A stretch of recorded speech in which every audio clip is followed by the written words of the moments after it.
Saw the women's game already earlier today. Now we've got the men, and it's just special when you've got your country across your chest. No, it totally is. Anytime you get a chance to represent USA basketball or a team like the Team World, it means so much. You look at all the talent on the floor, the opportunity to prove yourself, to make a name for yourself, to come out here and have a great game and springboard you into whatever is next. This is a great opportunity for every player on the floor tonight. High-level talent commits to some of the best schools in the country, and that's got to start on the United States side with A.J. Dybantsa and Cameron Boozer, just two of the absolute best. Well, the U.S. team is absolutely stacked with high-end talent. A.J. Dybantsa, one of the best prospects we've seen in the last 20 years.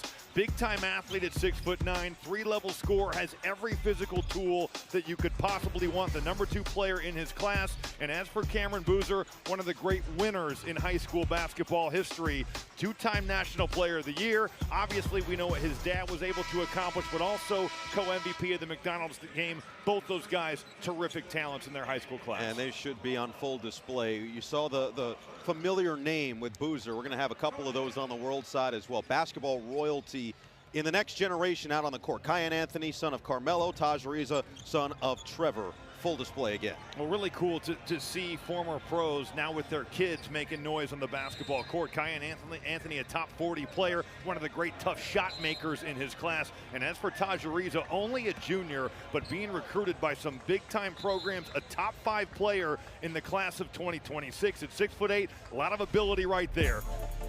Look at the starting lineups on either side. So Anthony and Ariza will come off the bench. They will be major factors. But Alozie, Sarr, Yessoufou, Markovic, and Ribe will be the 5 for the world. As for the U.S., Acuff, one of the top 5 prospects in this year's recruiting class, along with Michael Brown Jr., A.J. Dybantsa, Nate Amen, and Cameron Boozer.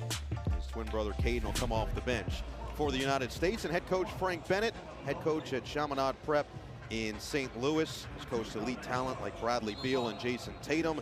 Marshall Cho, who's an Oregon alum, graduated in 2000, head coach of the world team at the Nike Hoop Summit here for the 2nd consecutive year, had volunteered with USA Basketball often since 2012, and has coached his own top-tier talent, including being the head coach at Lake Oswego High School in Oregon, which is the school that when Kevin Love went to many years ago. Also was an assistant coach at DeMatha. You think about all the talent that's come through that. So Marshall Cho, no shortage of talent that he's coached. We see that they are all set. The U.S. is going to be in the white uniforms. Carlos Peralta, Blanca Burns, and Grant Tody will be our officials for our 26th Nike Hoop Men's Summit. USA has won 18 of the previous 25, including a couple in a row here. The world hasn't won since 2018 and hasn't put up 90 plus in the game since 2015. So this group is looking to do exactly that. They certainly have scoring on their side. They've got some flexibility and versatility, and we're going to tell you about some of the elite recruits and then some of the elite international prospects like that young man Dame Sarr, who has carved out quite the role with FC Barcelona this year, has shown some real flashes of brilliance with his elite length at 6'5", and just arms that seem to go for days. Well, no, I think for American basketball fans, seeing some of these guys that play at the pro level over there, they're coming to now play college basketball. So some names to keep your eyes on here in this game for Team World. They control the opening tip. Alozie will set it in motion. On the drive and finish. That is the all-time leading scorer in California high school basketball history, Tounde Yessoufou, with the first bucket. And then a foul. Dybantsa, too tough with a chance for 3. Well, no surprise to see early action getting going to the rim. Dybantsa is a freight train. I mean, look at him just taking on multiple defensive players. Dame Sarr plays EuroLeague basketball. He's getting knocked right back. Dybantsa's just such a physical presence, and you feel that from the jump right here. He's listed at 6'9", 250 pounds, and it looks like he's got room to get stronger. He can still fill out. That frame has plenty that he can add to it. Nearly a steal from Michael Brown Jr., the Louisville commit. Reload. Yessoufou is such an interesting prospect at 6'6", 210. Outside jumper a little bit short. from Markovic. See, these Team World bigs can certainly spread it and spray it right there. Markovic pick and pop. You have to be aware with his shooting ability. Dybantsa leave it. Here's Boozer's first touch.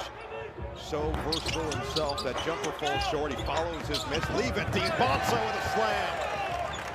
Just think for Cam Boozer, the winning plays that he and his brother make, and they've won so much in their high school careers.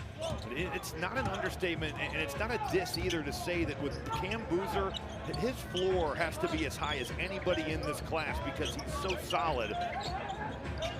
Brings it at 6'9", 225. We talk about all the time, winning is a learned skill. No question. And those two, to your point, have done it more than just about anybody at the high school level, as that one's a little strong from Alozier. I think a lot of the times, Noah, when you say, well, they have a high floor, it's taken as a diss. And I think Cameron Boozer has a lot of potential in terms of what he can be as a college player and an NBA player, but just in terms of the things that he does well, that translates to all levels.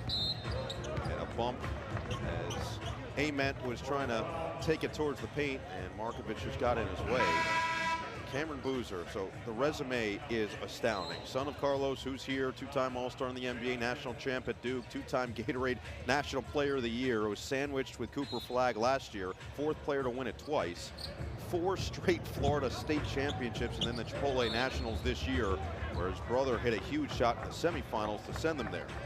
You could stack his resume with pretty much anybody over the course of the last 20 or 25 years, and I don't know if you could find a better one. No, I think that it's an easy argument that he is the best high school basketball resume of all time. And the open look falls just a little bit awry. That's going to be somebody to watch. Tyson Acuff Jr. going to Arkansas. He is explosive with the ball in his hand. Sarr showing off the length. How about just the ability to grind that out right there? I mean, Dame Sarr grinding that drive, physical take, a guy that can add some strength to his frame as well. Boozer in and out. And a rebound arrived, going to UConn next year by way of Germany originally, 4th-ranked center in the class. And Danny Hurley is excited for what his offensive potential could look like with the Huskies. Back the other way, Yessoufou, so strong himself. Fend off. Just doesn't get the roll. Offensive rebound, poked away. Alozier. It's just been a little bit errant from 3. And a lot of contact, knocked out of bounds, and it's going back to the world. Dame Sarr, you think of him in his role at FC Barcelona, a lot of catch and shoot threes, spreading the floor, certainly playing off a closeout, but he can play pick and roll as well. Yessoufou inside, the spin. Too strong. Sarr mentioned that he tries to take a lot out of Shai Gilgeous-Alexander's game, and that bucket as blocked by Ribe. How about Ribe taking on Dybantsa there? That's just job. Getting knocked back, but still getting a piece. He's a guy that his offense is ahead of his defense, but Dybantsa's just trying to get to your body, knock you back, and that's a really solid and strong defensive play for a guy going to UConn next year. So the world will get it back, as they've got Jayon Pitt in the game. Arizona State commit. Gotta block him out. He's gonna go to the glass, 5th in the EYBL and rebounding this last summer. Yessoufou, just see that quick first step, and Dybantsa has no other choice but to reach in and foul him. I mean, this is not just explosion on the ground, but it's explosion getting up as well. This was his freshman year, his first high school varsity game. Look what he does to this rim. Yeah, oh my good night. Boy, it's lucky that nothing bad happened right there, but taking the entire backboard down, that's a great photo. They made it a crime scene. Look at him behind. Just yellow tape. I loved how hard he played in the McDonald's game. I mean, you get 6 steals in a game like that. He's picking up 94 feet. He is an absolute stud. And take away the scoring. I love his effort. The points speak for themselves and what he's able to accomplish in the state of California. But Tounde Yessoufou, Scott Drew is getting a good one there. Yeah, Baylor is going to love what he can bring. Of course, losing VJ Edgecombe to the NBA draft, and it just feels like he can fill a lot of what VJ did on the floor on both ends. Deep 3, in and out off of the hands of Michael Brown Jr. Get it up ahead, knock away. Dybantsa got a hand on it. Acuff didn't see him. Now on the reload, Dybantsa, pump, drive, look out. He takes off, gets it back, and finally the foul is called. Dybantsa just makes you make a business decision. You've got to really think about it. You go for the shot fake, he puts it on the floor. He gets fouled there by Ribe on that initial drive. I love the way he stayed right there with it. That's number 2 on Ribe, as Omer Mayer will check in. The Israeli will replace Yessoufou. See what Dybantsa has done. Going to BYU, the composite rank in terms of what everybody, he had been the number 1 on 24/7 for basically the entire way up until the final week. And then he was overtaken by Darren Peterson going to Kansas, one of the co-MVPs in the McDonald's All-American game himself with 18 points in that one. But Dybantsa had 17 in just 24.5 minutes in the McDonald's game. Man was efficient. I mean, 7 of 12 from the field. But we've heard about A.J. Dybantsa for quite some time. And when you think about the pressure that builds for the type of player that he is, and just the magnifying glass that you now live under, he's really handled it well. Yessoufou ends up staying in the game. Get it up ahead. Kyan Anthony is checked in, and right on cue, Anthony finds his way to the free throw line. That's what he does. Just like his dad, he's out there to get buckets. And Kyan Anthony, tough shot maker, ball's in his hands. You can bet it's going up, just like it was for his dad, and for good reason, because he can put the ball in the hole. Are you having PTSD about having to guard Carmelo? No, Is that what's happening right now? There's a couple times. I'm sure that it's not lodged in his brain, but it is lodged in mine. So Anthony, the top recruit out of New York. Carmelo officially going to be a Hall of Famer. Was announced just a couple weeks ago during the Final Four as Kyan splits a pair. How about that class? Incredible. I mean, class. You're looking at the people that are up there at the Final Four, and it's a who's who of basketball. We were talking about the women's side of things, but they have guys like Carmelo Anthony and Dwight Howard going together along with the Redeem team. It's just a sensational class overall. As Harrelson checks in for the first time for the U.S. Spin, buzzer, score. There's just not many fives at this level or the next level for college that are going to be able to deal with that. Boozer has such a great handle. He puts it on the floor with his left, but he's coming back to spin to the right. And now his brother Caden's on the floor trying to apply some ball pressure. This is what Mayer does. Comes up short on the 3. Mayer, a guy that's played EuroLeague, has had some success with Maccabi Tel Aviv. Brown had knocked away Mayer, got a hand in the cookie jar. Stay with the U.S. This is just one-on-one here. Little pick and pop, size you up, take you left to bring you back with the spin. Cameron Boozer with a ton of ability. We've seen it over the 4-year career from him in high school, and it's going to translate to the next level. I can promise you that. Carlos, just such a fantastic basketball life that he had, and it just feels like his 2 sons are ready to further that family name. As Brown comes up too strong, Anthony right there for the board. Michael Brown coming into Louisville, by all accounts, has had a phenomenal week out here in Portland. Some shots early, but he's been balling out here. How about the defensive intensity from Dybantsa early? Well, think about the defender that he can be. Yes, I mean, 100%. Every physical tool, and I think if you want to get nitpicky with his game, it's do you compete on every defensive possession? And for guys that are his caliber, that sometimes is the last thing to come. But he has every tool to be an elite defensive player. Yessoufou, too strong in the corner. Offensive rebound and a second chance for the world. That's a force up and comes up short from Pitt. Clear for the U.S. You don't block out Pitt. He's going to make his way to the offensive glass. Blue-collar player, that's what he wants to do. Helps when you have Chris Sinak Jr. on the floor, the top-ranked center in the class going to Houston. And he fits that Houston culture as he's ready for his freshman season. They'll get him a touch in the post, and he's fouled by Pitt. Under 5 to play in this first quarter. The U.S. with an early 3-point lead, and J.J. Redick in the building along with the other stars, taking in all the action. And Nike Hoop Summit is strong. 4 Hall of Fame inductees, including Garnett, Dirk, Powell, and Tony Parker. 3 of them coming from the world side. 8 MVP winners, including Jokic's 3 MVP awards, and 16 #1 overall picks. That includes last year's first overall pick, Zachary Risache. We saw his sister earlier in the women's game. Here's a list of all the #1 overall selections, and you can pretty much chalk it up to 17 because Cooper Flagg's going to be the #1 pick in the 2025 NBA draft. And there's a decent chance that A.J. Dybantsa might be the #1 pick in the 2026 NBA draft. Well, that's why it's such an honor to get to play in this game, because you look at who has come before you. It's the best players in not just the United States, but the entire world that get to come out here and test their skills and test their games.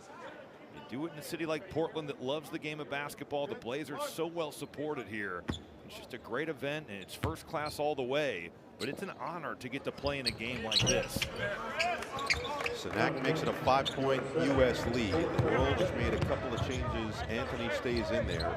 Consistent pressure coming as Trey McKenney makes his first appearance for the U.S., as does Nicholas Hamenya, the Duke commit, 6'8", 215 from the North Hollywood area. By all accounts, he has had a phenomenal week here in Portland. Playmaking, making shots, making things happen. Anthony misfires there. Jalen Harrelson will bring it across for the United States. So Harrelson, Caden Boozer, Hamenya, Sanak, and McKenney are the 5 on the floor for head coach Frank Bennett. Hamenya, the rip through, and 2. Tough one through Anthony. Let's clear him out on that left elbow, and it's go to work. Go right at Kiyan Anthony, and I love just kind of that change of tempo. You slow play it early, and you burn it to the rim. Meyer, series of screens, including from Mirkovic. Pass. Get it inside, and Mirkovic does the rest. How about Omer Meyer, though? Just playing pick and roll and hitting that pocket right there. Boozer, Sanak. He's going to get 2 free throws. Boozer just sets the table so well, but Hamenya with the strength. Well, they go with the clear out here, Noah. It's just this rip and go, use your body, understand how to use your size. Here's that pocket pass from Omer Meyer. He's a guy that very well could find his way to the United States to play college basketball. Diamond up David Mirkovic, who's going to Illinois. Boyuan Zhang checks in for Team World. How about the pipeline that Illinois has discovered? The European and even just overall international, with Will Riley coming from Canada last year, but Kasparis Yakachonis. Now you've got both Ivisic brothers that are going to be on the team, and Mirkovic is going to join that as well. Brad Underwood going for a monster front court. Right? They are going for the ultimate in size. But size that can stretch the skill that those guys have. I mean, both Ivisics, and now you add Mirkovic to the fold here. And still waiting on Yakachonis. I assume he's going to the NBA, but I don't believe it's been announced. Hasn't been announced, but you have to feel pretty confident. Mirkovic, room service underneath. Well, if USA is going to bring pressure, that's how you should break it. Not just to get it across half court, but to score. Harrelson. Meyer with some great defense, forced the miss. And then a foul going the other way against Sanak. The way that Team World has gotten out here, they've been physical, they certainly have given an effort. Even though Team USA is stacked with talent, they are competing out here with this group. Last year it was a United States 98-75 win, but it was a 30-15 fourth quarter that really did it. 3.5 to play in this first quarter. 15-10, US out in front early. Of NBA, 2 guys that are alums of the Nike Hoop Summit. 3-time MVP Nikola Jokic had 5 points and 7 boards in 2014. Shai Gilgeous-Alexander was in double figures in 2017. I mean, the numbers of this MVP race coming down to the wire. Last game of the season tomorrow. It is going to be neck and neck all the way through, and you can make the argument with Oklahoma City having the best record in the NBA and the impact that Shai has had on both sides that he deserves it. And then you can make the argument that Nikola Jokic averaged a triple-double while putting up 30 a night and shooting 48% from 3, and say, how do you not give it to him? It's legit cases on both sides. Both those guys having such phenomenal seasons. I played with Jokic his first year. Now, granted, he was only in camp, but to see where he was there as a rookie in the NBA and to see where he is now, it is mind-blowing the way that Denver has developed him. Look, you could see some of the makings and the feels of the game, game, but it's a different level at this point. Oh, my God. And a lot of credit to him for changing. He can pass. Yeah, it was a bullet feed right back to Mirkovic again, but he couldn't finish it. And Sanak finally claims the board for the U.S. Still haven't seen Taj Ariza in this game. Zhang stays out there with Mirkovic, Anthony, Pitt, and Meyer. That's a nice, tough take and finish from Hamenya. That's what he's been doing. Think about the classes that John Shire is stacking at Duke with the talent. And last year it's Cooper Flagg, it's Kamen Malawach, who's an Olympian for South Sudan, and look at who he's got this year. The Boozer twins and Hamenya coming. Plenty of talent in Durham. And Ariza is going to check in next dead ball for the world, down by 7. Anthony going to work against Boozer. NBA legacy against NBA legacy. Nice pass inside for the bucket from Mirkovic. Team World finding Mirkovic, but Mirkovic is finding these open areas, and these guards are diming him up. Jasper Johnson, 2 strong. Oh, so Nat came in with reckless abandon, just couldn't corral it. I really like Chris Sanak. He's a guy that has improved so much over the course of the last year. Going from a player that was ranked around 50 to now one of the elite prospects, and then you pick a school like Houston and Kelvin Sampson to coach you. The sky is the limit for him. He might not be the best player right now, Noah, but he could be one of the guys that when you look back in 20 years, you're like, this dude has made so much money playing pro basketball. So Ariza in the game. You mentioned him being one of the highest ranked recruits in the class of 2026. Mirkovic is fouled. Hamenya got a little too close in the landing space, and that's going to be 3 free throws. The Meyer to Mirkovic connection continues on here. A little bit late on that closeout.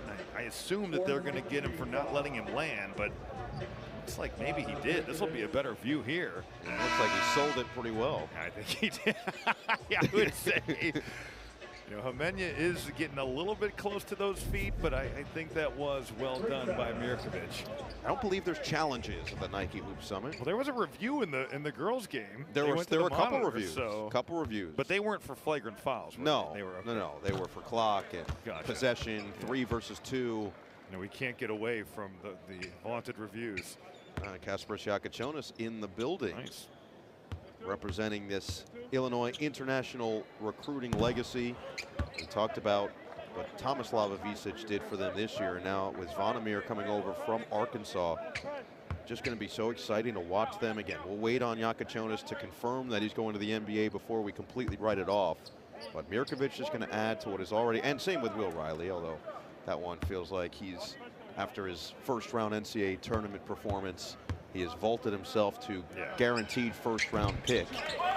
Either way, Mirkovic exciting, and we'll see if they can add even more. Mirkovic has scored the last 8 for Team World to get this back to a 1-possession game. The interesting thing with NIL, though, is that there is something to at least think about with some of those, especially for a late first-round pick. I think Will Riley, if you're a first-round guy, you probably have to go, but at least there's a discussion that has to be had. It's an interesting point and a correct one. The difference is the 4 years of guaranteed payday as Zhang celebrates a tough bucket and hears it from his teammates. And his coach right there.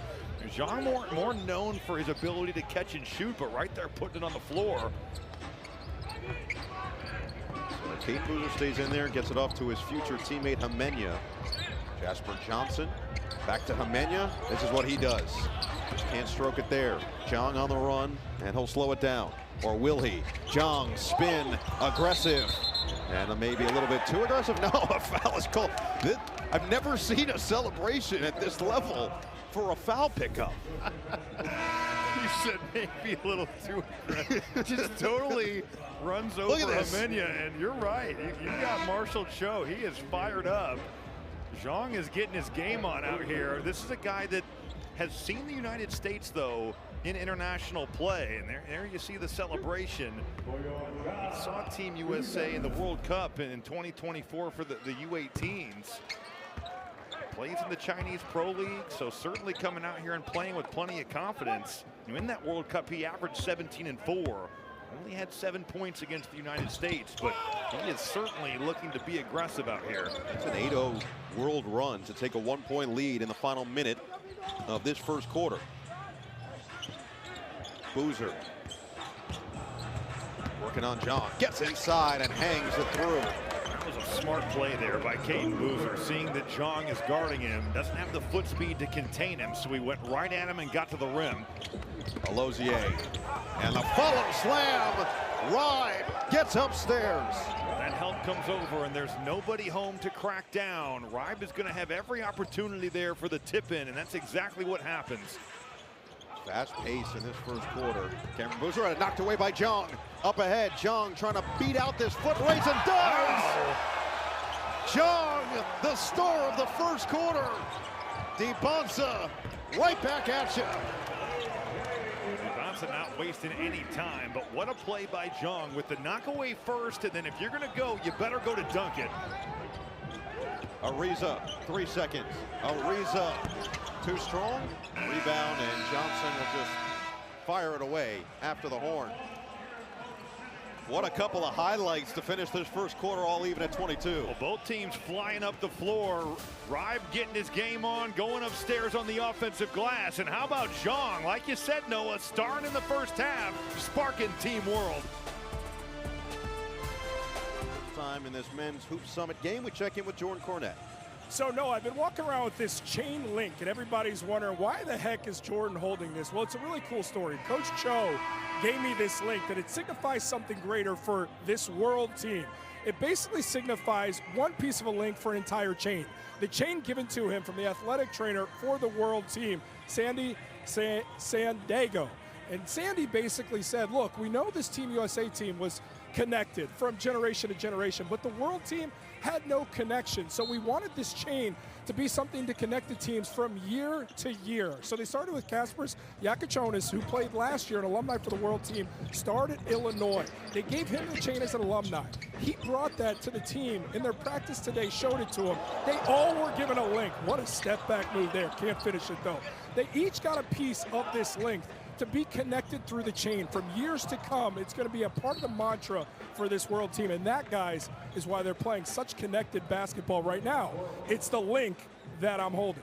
Yeah, and listen, whatever works clearly is working, and Kaspers Yakachonis is such a great shining example of what you can make out of being a part of this game. It's really great stuff from Jordan, uncovering the meaning behind all of it. And look, all the coaches have talked about how special it is just to have all these different players of all the different backgrounds on the floor together, as Sarr earns a trip to the free throw line just 34 seconds into the second. No, I think any all-star game you play in, there's a feeling out process of, you know, kind of what is your role? How do you find the balance of not being over-aggressive but still making an impact? And I think for the U.S. team, a great example is Nate Amen. You know, he's in that starting five. He's as good as anybody. I mean, he's a top 5 player in the class of 2025. Doesn't get a shot up on the floor. And you know, even you look at the way he played in the McDonald's game, he has 12 points. He only takes 6 shots. So it's kind of finding your role, figuring out how to play with one another. And yes, for the Team USA guys, there's a little bit more familiarity, but it's for any all-star game. How can you find your way to impact the game, and how can you not get lost in the shuffle? Because it can be really difficult. Steal, jump in front, Alozier! Call him a Heizier because he's living upstairs. That's what he does, a big-time athlete. He read that beautifully, shoots through the passing lane and makes something happen. This Team World defense has been very connected. And a turnover. Ariza getting fired up on the force. Whatever Marshall Cho did, he should do more of it, because this Team World defense has come to play. Defense leading to offense. And Alozier can certainly do this. A phenomenal athlete with a 6'6" wingspan, making a play on the defensive end and showing out on the other. Finished high school at Dream City Christian in Glendale, Arizona. A phenomenal career, undeclared 4-star prospect. Moved from Nigeria in 2021 to play at the Patrick School. Lob it inside, Ribe, catch, strip, good hands, out of bounds, stays with the world. That's where Ribe is going to score that with his off right hand. You know, he kind of pivots back to that left, but if he just goes up right away, he could have easily scored that and had a good look. Playing in front of the 2-time national champ Donovan Klingenson courtside, and he mentioned him as one of the reasons he chose UConn. An easy straight line drive for the bucket from Mirkovic, or make it for Markovic. It's tough, Markovic versus Mirkovic. Bounce and another steal. Ariza steps in front, running with Boozer. Ariza, cross, corkscrew, no, Ribe is there. Team World is just playing harder than Team USA. This U.S. team a little bit out of sorts, and a turnover fueling the run out. Team World loving what they're seeing.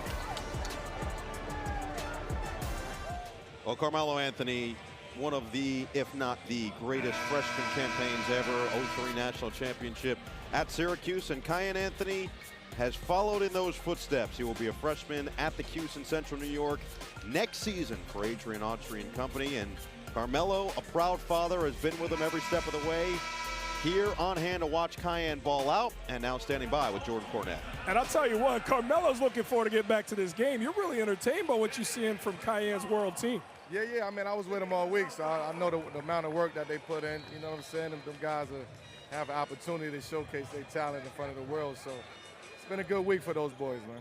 Well, let's talk about Kiyan electing to play for this world team. I know that gave you and Lala great pride that he wanted to represent his Puerto Rican roots. What did that mean to you guys? I just wanted him to have the opportunity, you know, to go out there and play basketball at the highest level. You get a chance to play against the best players in the world, actually, and play alongside the best players in the world. So, you know, it's a proud father moment. I'm sure Liz is a proud mom moment for her too. But just for him to have this opportunity on this stage means a lot. That stage is only going to grow for Kiyan as he's elected to follow in your footsteps and go to Syracuse. Place you reminded me when I walked up that you used to give me buckets.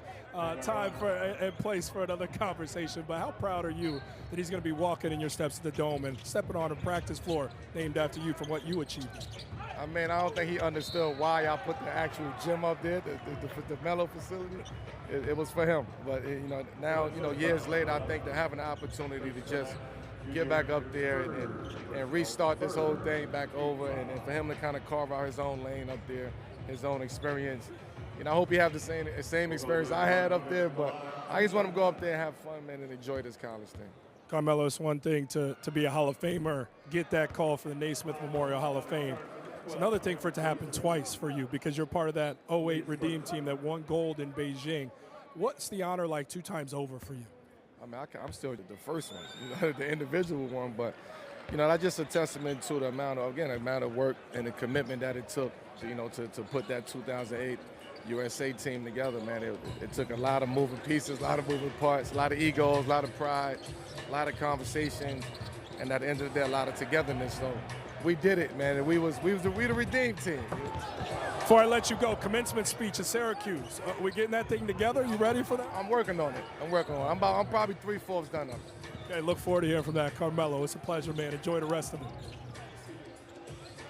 All right, Jordan, great stuff with the newly minted Hall of Famer. A couple of explosive plays on either side. Some defense being played and then some elite offense from Sanak, getting it done on both ends. What a sequence for him to block that shot, but then also show off some of the skill set. He can really handle it. He can score from the perimeter. He can shoot the basketball, and they're showing off that turnaround jumper in the post. We've seen a couple of flashes from Dybantsa as well. Yes. A couple of passing lane step-ins and then But you transition. you don't just play for FC Barcelona, especially as an 18-year-old, unless you have a lot of ability. Here's the Sanak block. Looks like Sarr is going to get something in transition. Look at where Sanak is with that wingspan. And showing off the skill as well. Love the physicality. You got a guard in there. Use your size. Get to your turnaround jumper. And Omer Mayer, a guy that plays EuroLeague as well with Maccabi Tel Aviv. I think Chris Sanak has improved as much as anybody in this class of 2025 over the last year.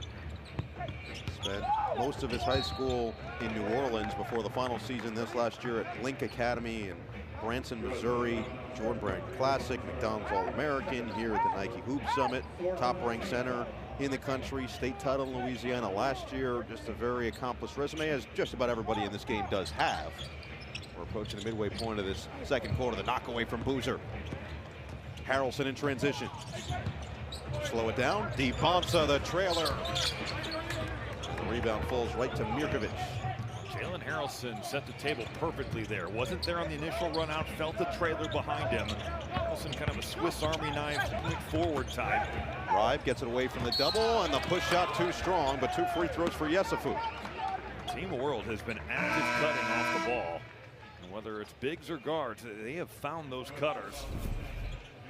Double comes over, Yessoufou just gets into the vision.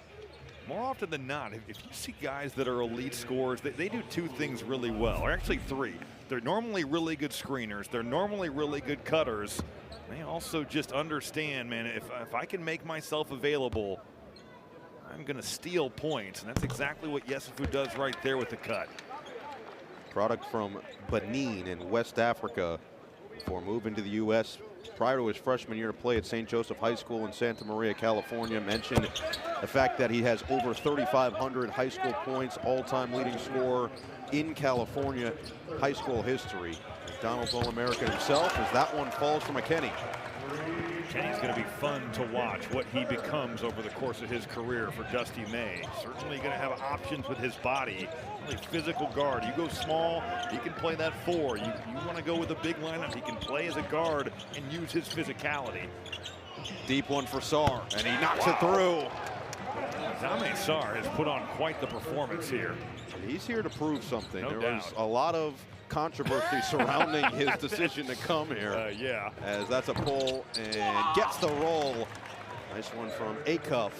So the controversy is that FC Barcelona didn't quite grant him the full permission to attend this, but he was asked about it 2 days ago, and he said this was too good of an opportunity for him to pass up as Meyer comes up short on the 3. He just felt like the ability that he was going to have to prove himself on the world stage like this, and he understands the clear consequence that comes with it, but he just felt like this was something he had to attend for his basketball livelihood. Well, you hope that the consequence doesn't burn a bridge, because Sure. FC Barcelona is one of the elite European teams you can play for. However, if I had to kind of venture of what I think probably happened, I'm guessing he said back in November, hey, I'm going to play in this. They're like, great. And then as soon as you move into the rotation, you're actually playing in games that matter.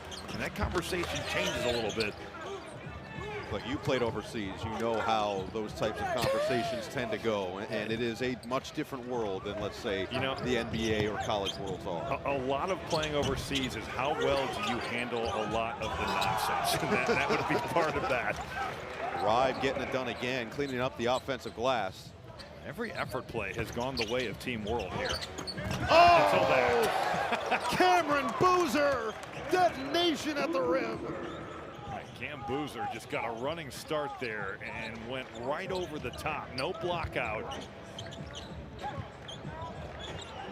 Meyer just past the midway point of the second. Team World still holding on to this 4-point lead. Dancing on the outside, he's got the mismatch. Yessoufou, explosive, step back, money. That ability to get to the rim and the body he's got, he can make that jumper there. Yessoufou is going to be a problem. He is so physical. Brown too strong. Left-footed board goes to Ribe.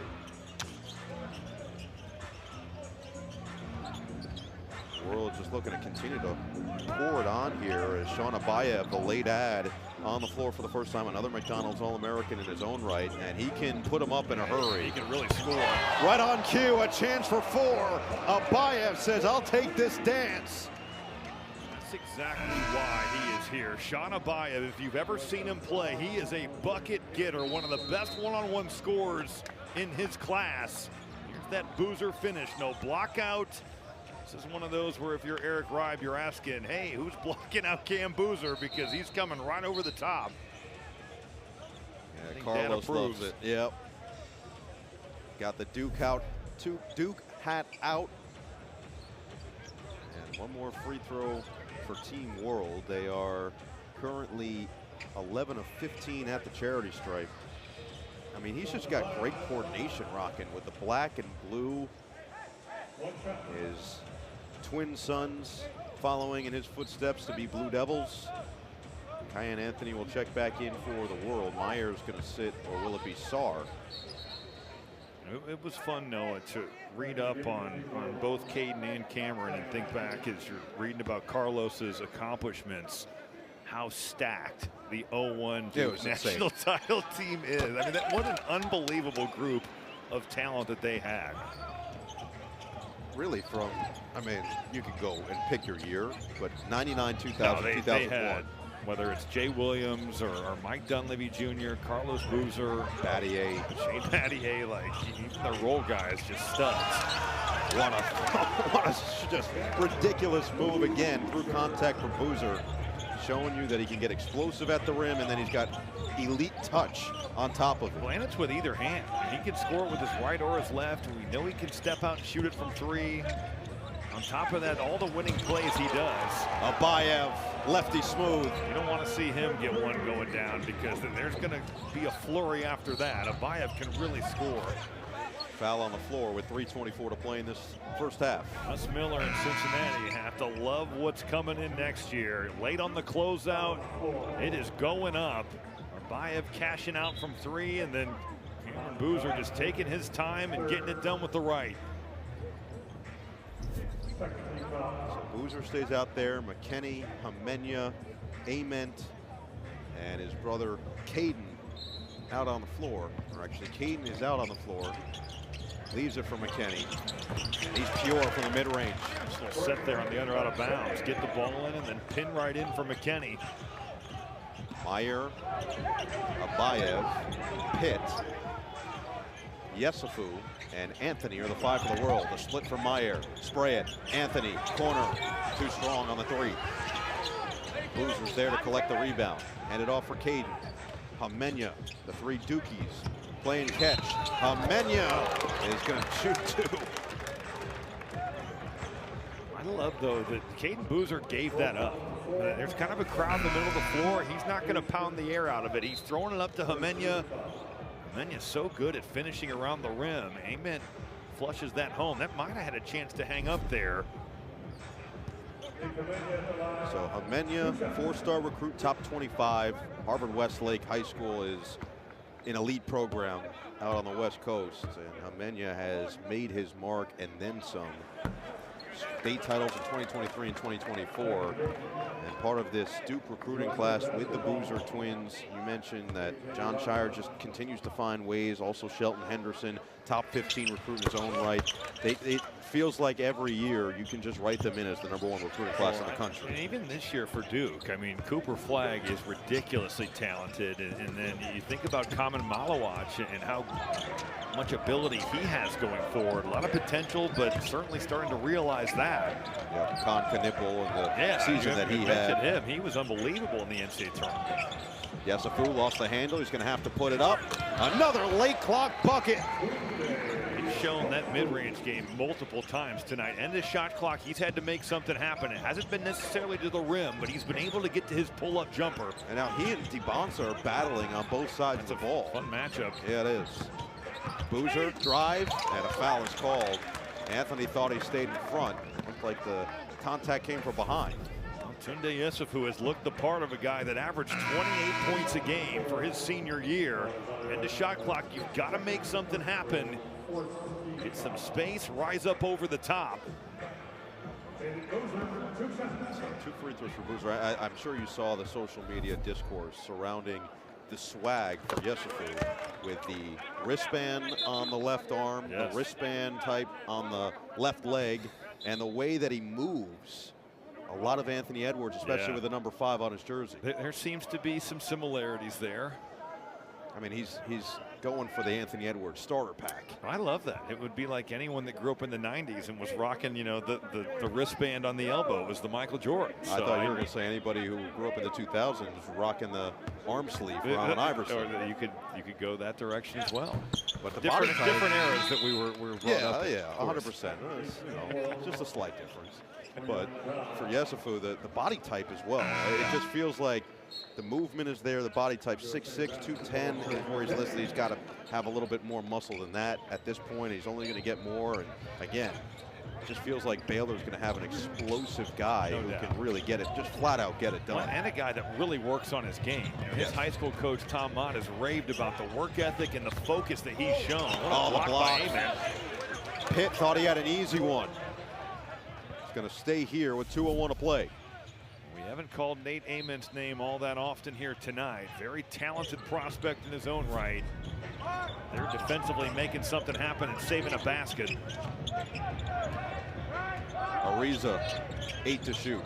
You can see the shake in his game. My goodness. Step back, long 2. He got hit. It didn't matter. Taj Ariza's got all the tricks in the bag. He has a lot of ability. He just kind of drips with that scoring swag. You see the way he can handle it. Ament leave it. Boozer had it stripped. Just flying all over the place. He has provided top-tier energy for Team World. Now it's Meyer. Jong is calling for it. He wants it bad. Meyer finally gets it to him. This is going up. Not in. Well, that was a heat check. You don't see many effort heat checks all that often, but that's what that was. Boozer long strides, floats it, no. Rebound, Pitt. Good ball up there by Team World. Boozer trying to force the issue, and now they got numbers. Yessoufou. Good Hook it. pass. Ariza. Oh! Blocked by Boozer. A whistle and a foul, but what hustle from Cam Boozer to get back in time. There's nothing easy out here. Athletes everywhere on the floor. Team World trying to push that lead out. Cam Boozer with some other ideas. Team USA trying to find their way back in. Starts with Team World, but the Boozer twins are doing their part for the U.S. Carlos Boozer, national champion in 2001, two-time All-Star in the NBA. And these two guys have been so good. Their jerseys are already retired at Christopher Columbus High School in Miami. The 4 high school Florida state championships and then Chipotle Nationals this year. They come away with the hardwood, get it all the way, and what a perfect and fitting way to cap 2 absolutely incredible high school careers. Well, how cool that they're going to get to continue to play together as twins to get to stay in the same place and experience exactly what their dad did. New coach with John Shire, but a Duke guy in itself. Just an awesome story. Is Carlos FaceTiming somebody, or he might be just mid-text? Oh, yeah, I think he was just mid-text. That would have been top tier. Make sure that the entire family can get that courtside view. Either way, 12-point Team World advantage. Well, that's so cool that both the Boozer twins fit together so well. You know, one plays point guard, the other plays power forward. And they really do fit off each other so well. Amen. Jong with great defense. Quick trigger. McKenney finds nylon. He had to get that up quick with that shot clock at 1. Loose ball. Yessoufou scoops it up. Leave it for Jong. Ended the first quarter with a bang. He's looking to do the same in the second. And then had it knocked out of bounds by Amen. So 7-second difference, 7.5 between shot clock and game clock. Ariza will inbound for the World. Get it in. Yessoufou. Looking to dance on Boozer. Step back. Jong. Pump. Drive. Jong. Knock away. Ariza. 4 to shoot. He's going to have to put it up. Comes up short. Good defense by Boozer. Get it up ahead for Caden. One-on-one with a lead. Oh, the block! Ariza swatted it! What a finish to the first half and defensive explosiveness on either side. That is a ridiculous play from Tounde Yessoufou to beat that thing to the glass. Man, the effort and the athleticism. Oh, but maybe a little bit late there. That was right there, about to be at the board, but still, you love the fact that in an all-star setting, Tounde Yessoufou given that type of effort. Tounde Yessoufou has been an absolute stud through one half, and he's standing by with Jordan Cornette. Tounde, watching this one, it certainly doesn't feel like an all-star game. It feels like you guys are out here to make a statement. Is that an accurate statement of mine? Definitely, definitely. I think a lot of people have been doubting us the whole time and expecting them to win, so we came here with the killer mentality, man, and trying to win it all. Tounde, as you go into that halftime, your group is going to be fired up. What do you guys need to do to maintain this, build on it, and continue to entertain us out here? I personally feel like it's 0-0 second time. Second half, we just got to be locked in. Don't get too high, don't get too low. Stay on defense and keep doing the same thing we've been doing. T, stay hot. Best of luck in the second half, my friend. Great stuff from Yessoufou and Team World as they lead by 9 at the end of the first half. Coming up after the break, our Nike Hoop Summit halftime report with Ahmed Fareed, Asia Ellison, and Matt McCall.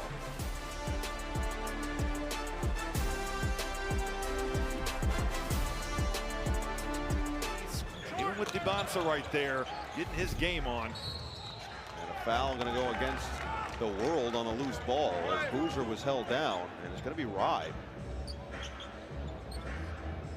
Yessoufou, the other thing is you just look at the body type and the explosiveness and you just assume, hey, he gets all his points in the paint. A lot of what he's done today has been in the mid-range.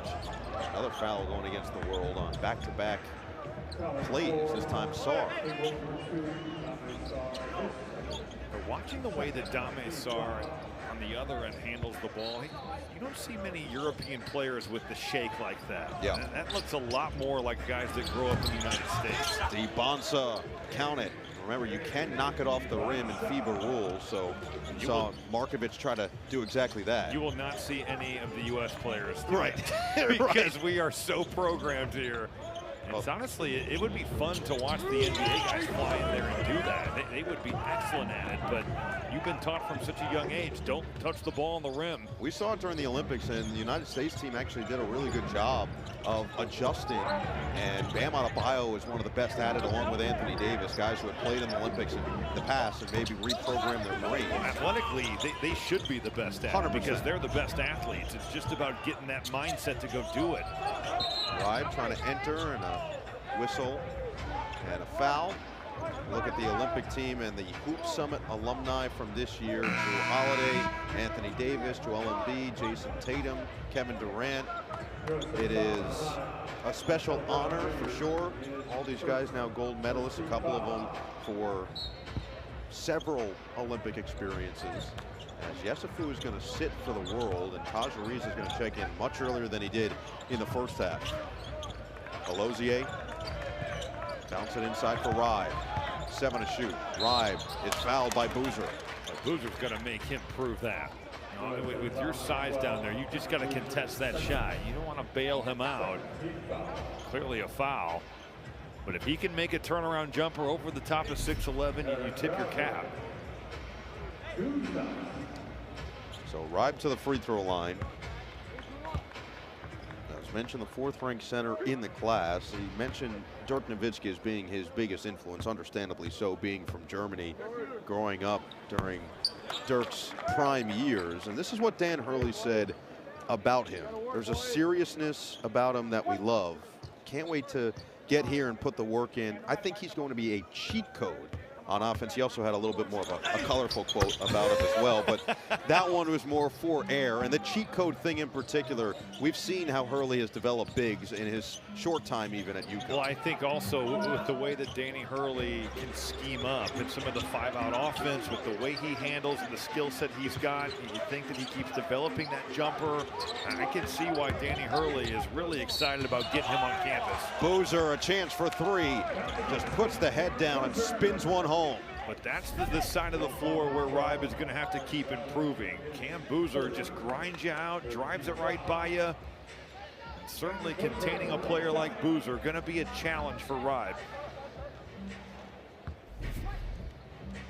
So Boozer will go to the free throw line, try to get this back to a 5-point game. Just 2.5 minutes in to the second half.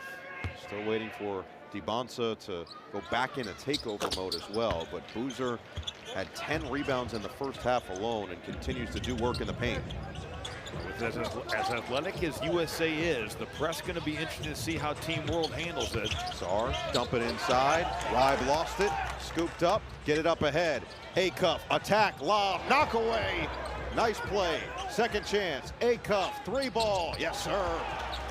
Darius Acuff has been quiet, but he can really score that thing. He relocates and gets into the passer's vision there. Done off that loose ball. Ariza's response, not there. Boozer clears. Get it up ahead for Acuff. One-on-one with Ariza, hangs and hits. Tough finish. Ties the game at 56. Just the effort from Team USA right here has risen to a different level. Alozier, hook it, Markovic, lob it inside for Ribe. That's where Markovic can be very effective. At 6'11", he can handle, he can short roll, 2 on the basketball. Really well done and well executed for the jam. Boozer's 3, short.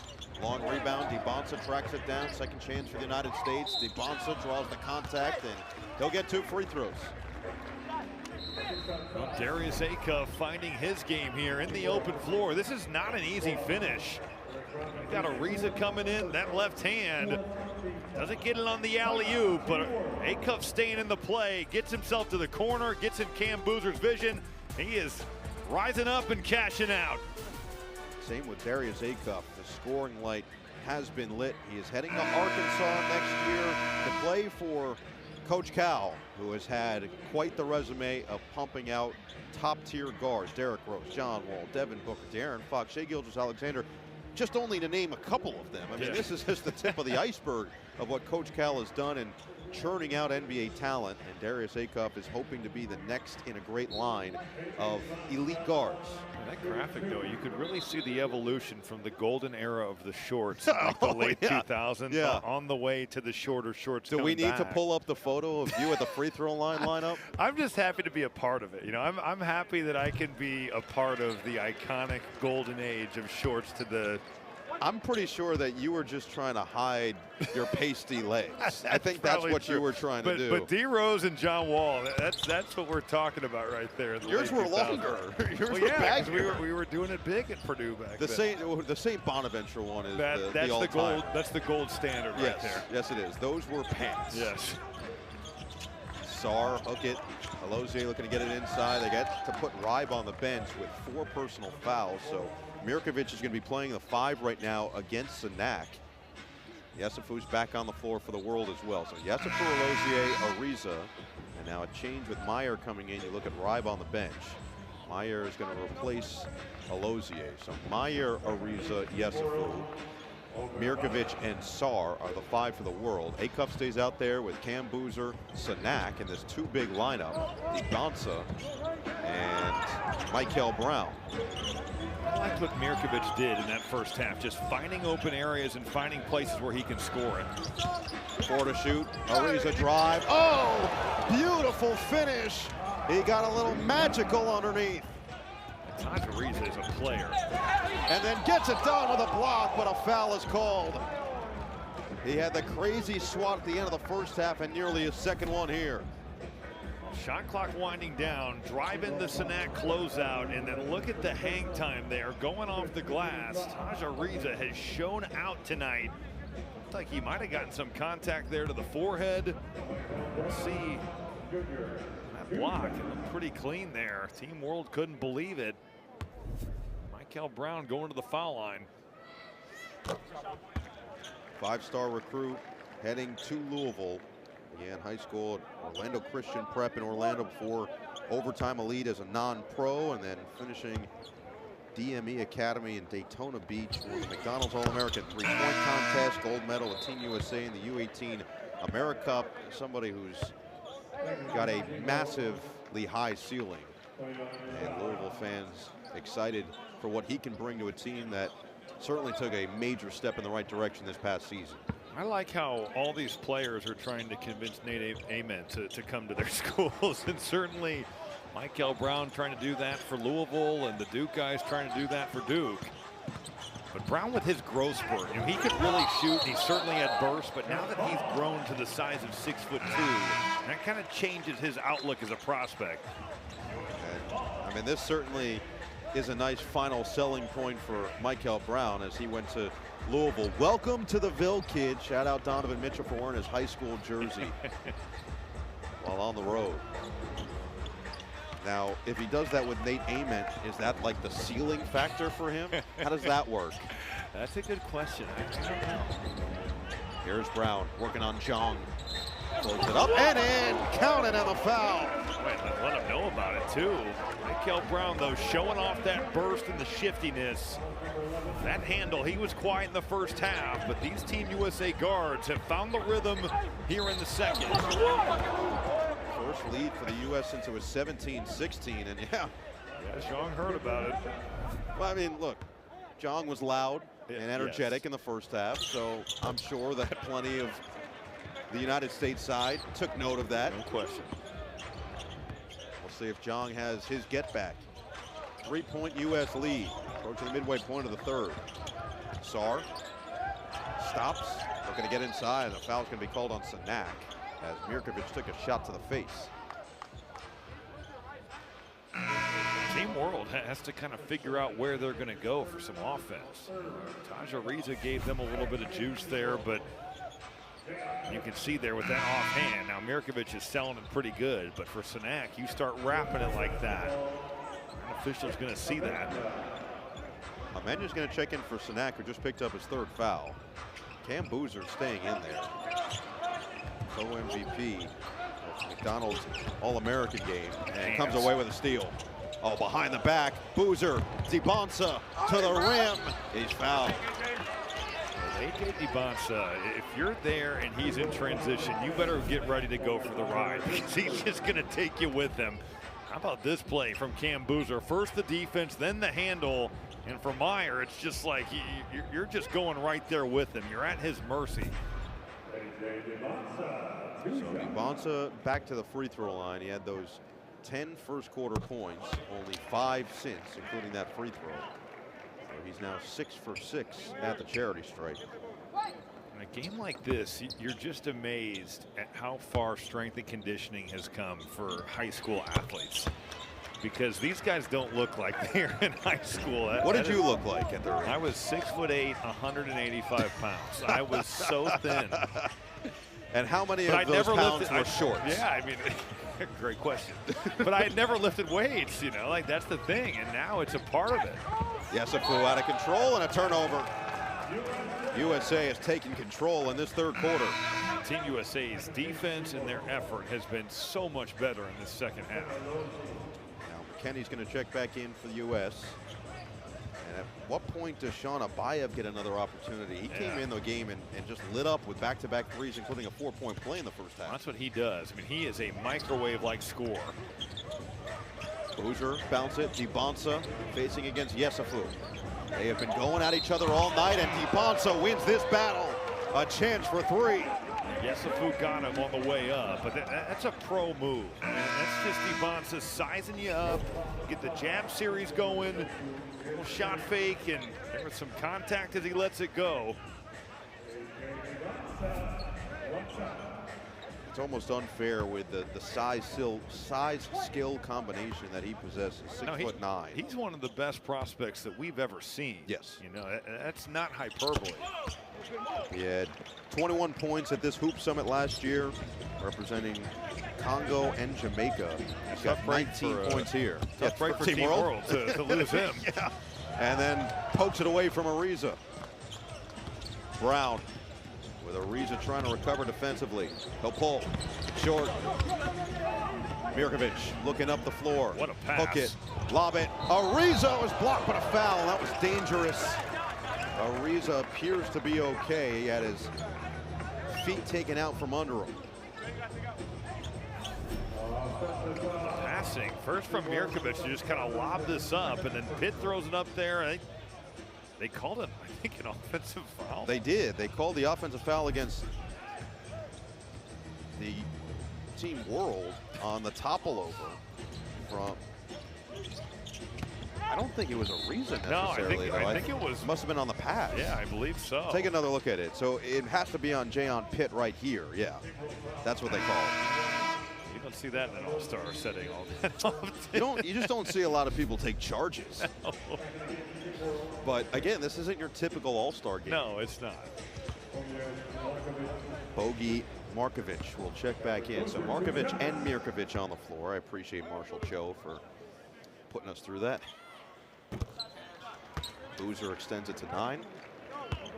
The good news is that you have to say it first, and then I can just kind of like book it.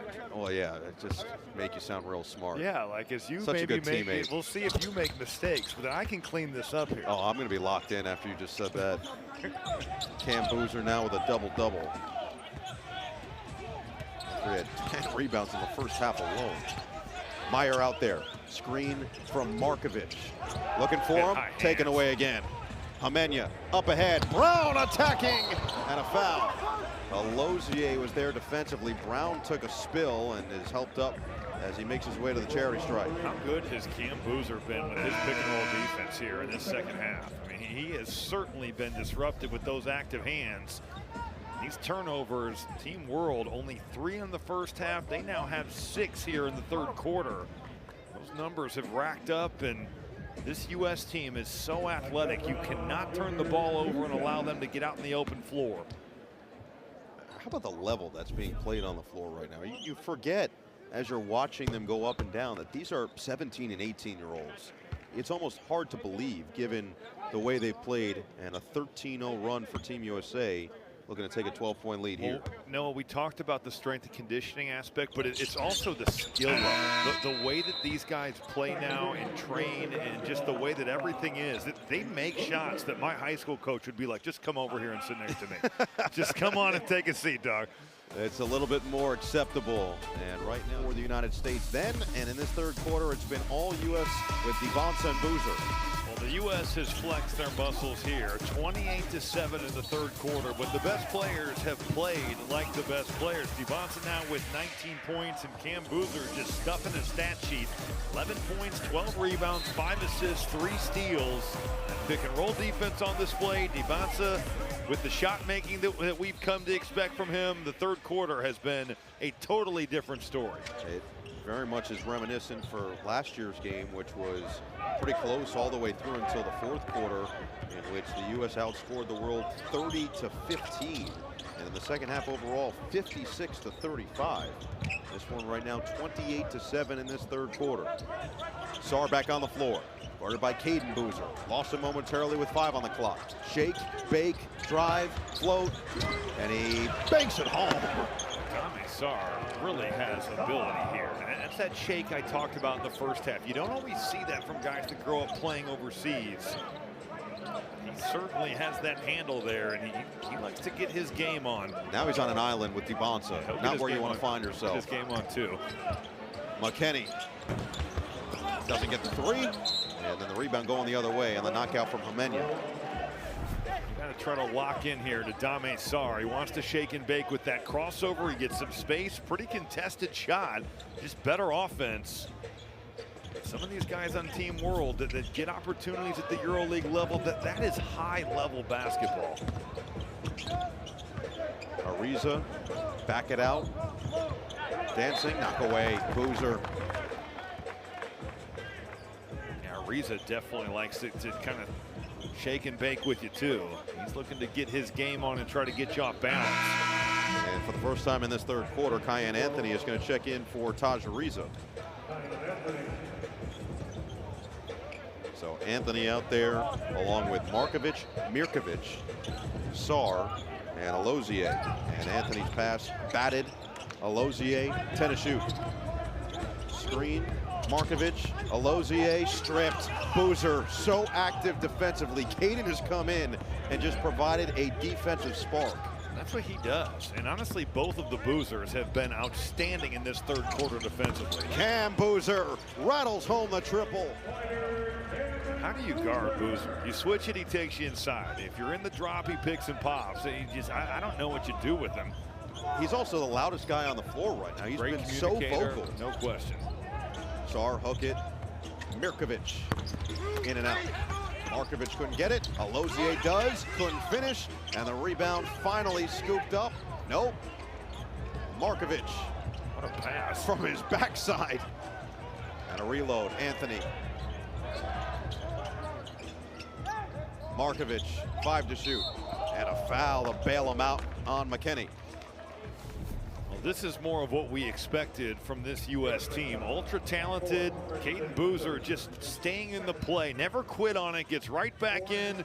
Then Trey McKenney setting the table. He drags that pick and roll out. End up popping it. Cam Boozer knows exactly what to do with that. And he celebrated the bucket like he was John.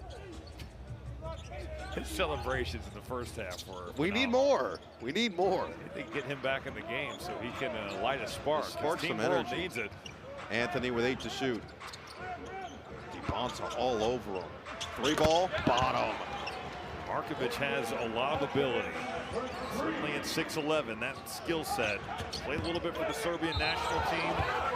And they will count the bucket and the foul. McKenney, a bulldozer.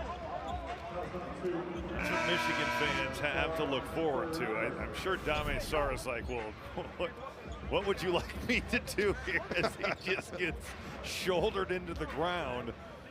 Referee kind of looked like a little indecisive there on the call. But if I'm Tounde Sarr, I'd be like, what would you like me to do? And Lucca Burns is giving her explanation to Marshall Cho over on the world sideline as Sarr sits and Shauna Bayev comes back in with 1:29 to play in this third. He is going to look to get buckets. Every time I've seen him play, Under Armour All-American game, any other time, and he is hunting shots, and rightfully so. Change with Jalen Harrelson checking in for McKenney after the free throw. It's a 13-point Team USA lead. There's been 5 lead changes, 7 ties, and both teams have led by at least a dozen. Anthony gets a screen from Markovic. 10 to shoot. Cayenne, leave it. Mirkovic, 7 to shoot. Outside, looking for Markovic, taken away, and it's showtime for Dybantsa. AJ, big time finish. It looks so easy for AJ Dybantsa. Like, just in terms of the way he even got back in that play. So much skill, so much athleticism. Markovic, another 3. 2 for 1 opportunity taken by the World with just a 18-second difference between the shot clock and game clock. Boozer, shimmy shake. Boozer aggressive, missed it. Got his own rebound. In traffic, couple of pumps, missed it again. He's gonna stick with the play. And perfect defense from Team World. Team World hung in there. Quite the move from Boozer, but couldn't get the finish to go. Anthony's triple, too strong. And Hamenya claims the board. 10 seconds remaining in this third quarter that's been dominated by Team USA. 6 seconds left. Dybantsa is going to be the man to do it. Dybantsa, step back at the horn, and he's fouled. He plays with a smile, and given the way he's playing, why not? You get him to be in the open floor. Athletically, he's as good as anybody. A little windmill here, but then the sprint back. Just looks so easy for him. And Abayev, I think now, granted, Abayev saying he kicked that leg out. The old Reggie Miller play. And I think Abayev is saying what former Blazer Rasheed Wallace would say. Yeah. Ball don't lie. Yes, I believe so. That was said a few times in this building. Yes, it was. But Dybantsa's matched his total from last year's game, and now he's surpassed it with 22 points. 1.4 seconds left. And there's no way Alozier was going to get a shot off, so that's how the third comes to a close. It was all USA in that third quarter as they lead 81-68, looking for another victory for the red, white, and blue with 1 quarter to play. For good reason, they're showing out so far tonight. Well, the winning play is a big part of why the U.S. wins that third quarter, 37-15. And for Caden Boozer, only 4 points, but a lot of great defense. That's led to some good offense as well. Cam Boozer having quite the game himself. 14 points, 14 rebounds, 5 assists, and 3 steals. Those 2 right there, a big part of the U.S.'s success in the third. Abayev's going to stay on the floor for the World, along with Sarr, Alozier, Markovic, and Rye playing with 4 personal fouls. That could have been a kick ball. Instead, Markovic is open, can't hit the 3, rebound swipe down, and that's a new USA Hoop Summit record. 15 rebounds for Cam Boozer, breaking Bol Bol's 14 from 2018. Now he spins in the paint, spray it out. His former Duke teammate Hamenya can't hit the 3. The leak out. And Abayev says, I'll take that for 2. A little bit of a flat tire there. I thought Abayev was going to hammer that. So much of that third quarter was the U.S. team getting out in transition and taking advantage. And there, Team World able to find that. Acuff's going to get 2 free throws as he was hit on the way up. Ozier. The World has fouled jump shooters way too often in this game. Those mid-range jumpers, it's not that Darius Acuff can't make them, he can. He's a really talented player, #1 point guard in the class. But you got to make him just make a shot there. You can't bail him out and put him at the foul line. So Cam Boozer's going to sit as Sanak comes back in, was on the bench with some foul trouble. Take a look at the list that he now joins of record holders at the Nike Hoop Summit. Yeah, I was going to say. One of the all-time great Timberwolves right there. Well, you know, Robbie Hummel would know, of all people. Well, when you win 16 games with a franchise, you get to see really what the franchise is made of in a season. Second free throw did go down to make it a 13-point game. Oh, what a spin inside for Alozier, and he's going to get 2. Team USA didn't agree. Lozier, just the burst that he's got, man. And it's certainly still improving as a jump shooter, but getting downhill and using that burst, he can do that. And Sanak just picked up his 4th personal. So Malachi Marino, who hasn't played a ton, going to get some run here with 9:05 to play. Marino had just a monster senior season. Great crossing high school in Kentucky, averaged 21 and 14, had 37 double-doubles in 39 games. Winning the state championship for the first time in that high school's history, so quite the year for them. Number 3 center in the country. 7'1" wingspan. Georgetown, Kentucky is less than 20 miles away from the University of Kentucky, where he'll be playing next year. And the thing is, too, in a game like this, there's so much talent on both teams, really, but especially on the U.S. Like, Jalen Harrelson is a big-time player, but you just don't get that much opportunity because Cam Boozer is getting his and Dybantsa's getting his.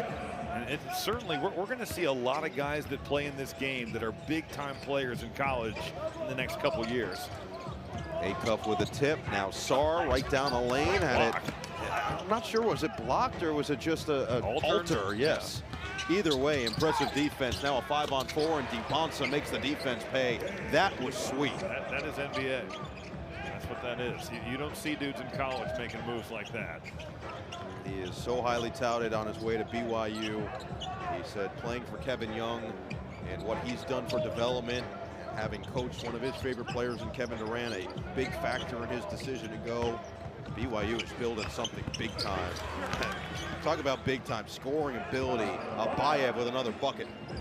Well, NIL is definitely, we would be naive to say it's not a factor there. Of course. But the NBA aspect of everyone from the head coach to the trainer. So He's got blocked by the rim. Numbers if they hurry. Lob it up. Knocked away. Ribe got a hand on it. Abayev. Is this one going up? Short. We knew that answer. If you watched him play before, you knew that was going up. Acuff at the controls. Yessoufou and Meyer will check in next dead ball for the world. Boozer and Johnson for the U.S. Hook it. Hamenya. Weak side rebound pulled in by Markovic. Markovic put it on the deck. Bounce it. Lozier. Attack and foul. A.J. Dybantsa, there's just not many guys his age that are making plays like this. Get to that spin, but then that fade, man, that is next level stuff. A little point there to Carmelo Anthony, who made plenty of shots like that over the course of his lifetime. Yeah, that one felt Ace Bailey-like, what he did all year at Rutgers, the tough buckets, using his length to his advantage. Melo, who is just such an assassin in the mid-range, especially using his physicality. Well, Ace Bailey is an interesting kind of comparison for Dybantsa in the sense of the tough shot-making gene. And certainly the body type to a certain degree. They're similar body types, but different players. But I do think that when you're looking at the way that Bailey was able to make some shots, I saw him at Indiana where he goes for 39. It's like, oh my God. Well, you were there too. Yeah. We were both there. I was waiting for you to say, wait a second, we did that game together. You know, when you do 84 games, they start to run together. Who's counting, dude? Get it up. Oh, watch your head. Markovic, leaving is Markovic. A foul, too. Team World has found some opportunities in the open floor here in this fourth quarter. Johnson, open, 3-ball, way too strong. Marino saved it. Markovic claims it. Looking to run with numbers. Lozier, lob it. Yessoufou a little too high. Markovic does have it on the regain. Skip it. Lozier, pump, step back, 3-ball, short. Couple of chances there, but the World couldn't get it back to single digits. 6 minutes to play. Still plenty of time for the World to make a run, as we've seen they're more than capable of doing. Both teams are shooting like 0% on transition lobs, so yeah, we haven't seen those completed. That hasn't been a high quality look so far in this one. Markovic just running the floor, and Jasper Johnson coming to block it. Better go aggressively. Markovic wanted the and one. Yeah, he was not happy with the no call. Acuff's 3 ball is good. Acuff is going to be a really good point guard for John Calipari. Just brings so much to the table. Just fits what he's recruited in the past. But it's the power to get downhill, but also some of the shot making, and just a very complete point guard. We also just think about because I think a lot of people at this point would say, oh, well, Acuff 6'2", maybe a little undersized, and Meyer can't get the bounce. But think about what he's done with some undersized guards like Tyrese Maxey, Emmanuel Quickly. He's had elite, I mean, then you go incredibly undersized Tyler Ulis and what he meant at Kentucky. He's had that prototype in the past, and he's had great success. Well, it's like Bruce Pearl as well. He's had small point guards and thrived with them. Saw what Pettiford meant to that team this year. But transition block again, this time a Lozier. Reload, Boozer, ball fake, and bams it home. You watch Cam Boozer in this game, you figure out pretty quickly why he's won as much as he has in his high school career. Winning mentality, winning plays go a long way, and both the Boozer twins have shown that here tonight. Yessoufou had the huge first half, been somewhat quiet in the second. A follow from Rye. Well, it seemed like 4 U.S. players came over to contest that shot, and there's just nobody left to block out. Acuff just gets it across. Dybantsa staying on the floor with 24 points. It's a plus 24 in the box score as well. Brown, drive, hook, Acuff, 3 ball. And the uncontested board, Lozier. World going 2-3 zone there. A mix-up on the defense. Markovic thought about it. Lozier drives, hangs, and he's fouled. Ribe wanted that basketball. Instead, it's going to be free throws with just under 4 to play. But we've had some highlights here in this second half. And Cam Boozer putting it on the floor and just continues to make winning play after winning play. Winning play. Get it done at a high level. Only a couple here with Harvey and Horace Grant. Of course, Jason and Jaron Collins playing for a long time. A couple of other Stanford twins with Brooke and Robin Lopez. Of course, Marcus and Markieff. Markieff still playing now back with the Lakers. And the most recent set, Amen and Asar Thompson, who have taken the NBA by storm. Amen is in the running at this point for Defensive Player of the Year. And now you've got these 2 guys. Talk about what they've done defensively here tonight.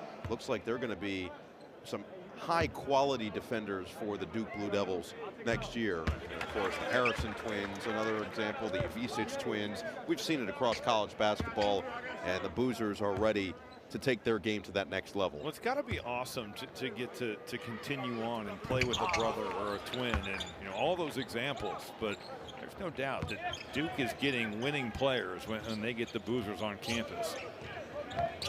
To your point, a lot of times they'll play together in college. A lot of the twins that we showed during that pack certainly did. Dybantsa turns it over on the travel. Then you have a case like the Champagnes, who go to 2 different schools. They end up at 2 different NBA teams and never quite get the opportunity, one by their own accord, and then at the NBA level as well. I remember hearing with the Morris twins that it was a real challenge for them. It was, that first year. When they first started, because they'd never really been away from one another. Yessoufou going with the Ja Morant celebration after that step-back 3. You better be careful there. Yes, you do. I don't know if you can get fined in this game, but I don't think so. I don't think that's how it works. The governing body of this. Brown open, can't hit the 3. This is still very much available for Team World. Just a 9-point game. Yessoufou running the floor. Instead, it's going to be Sarr going right to the rack. And a timeout called by Team USA. And Marshall Cho is fired up on the Team World sideline. They've gone on a run with 3:08 to play. 9 straight points to get it to 7. You've earned this, so hold it up high. You don't just give an extra hand. You give your whole heart, because it feels good to raise up the community that raised you. Point game. There is space, young woman. Basketball youth today as well. Back here in Portland, a potential epic comeback for Team World, as Tounde Yessoufou has been a big reason why. Had the impressive first half and now has hit a couple of big shots in this second half. and especially in this fourth quarter. Yessoufou's up to 14 points on 5 of 9 shooting, and the defensive pressure is really the big key. Can they continue to force some turnovers and misses on this end of the floor? The U.S. turned it up in the third quarter, but they've kind of turned it back down here in the fourth. And it's a little bit casual, some turnovers, some open runouts for Team World. And like you said, this game is very much still in the balance. So foul's going to go against Pitt, and that's going to be number 4. Dybantsa inbound and a takeaway. Leak out. Sarr ahead of the pack. Long strides, and he's fouled. And they're going to count the bucket. Now that is interesting. Well, I thought you could do that. You can do that based on FIBA rules. The question is whether or not there was other interference with someone grabbing the net. Yeah. In terms of hitting it off of the rim, you're allowed to knock it off the rim, but was the net grabbed? Doesn't look like it was. No, it does not. Take another look here. Because this is the beauty of the Euro rule, that you can just swipe it off. And that's what Cam Boozer's trying to say, that he did it very much within the FIBA rules. But when for the offensive player, it's the same thing. You're going up there to try to tip dunk that thing and make sure that nobody can swipe it off. And the three-point play makes it a 4-point game. It's a 12-0 run for Team World to get this to 2 possessions. Has to handle the basketball better. These turnovers have fueled this run. Amenya leave it for Acuff. This is the guy you want with the basketball in his hands. The screen from Dybantsa. Pick and pop. Dybantsa, ball fake, nearly taken away. Acuff, that's a travel. And they do blow the whistle. How about Marshall Cho dialing up the press full court to force some turnovers and then going to the 2-3 zone? Give credit to Team World for scrambling around, and Acuff does leave his feet there and ends up traveling. Alozier gets rid of it. Yessoufou, not shy. Bottom! Big time 3!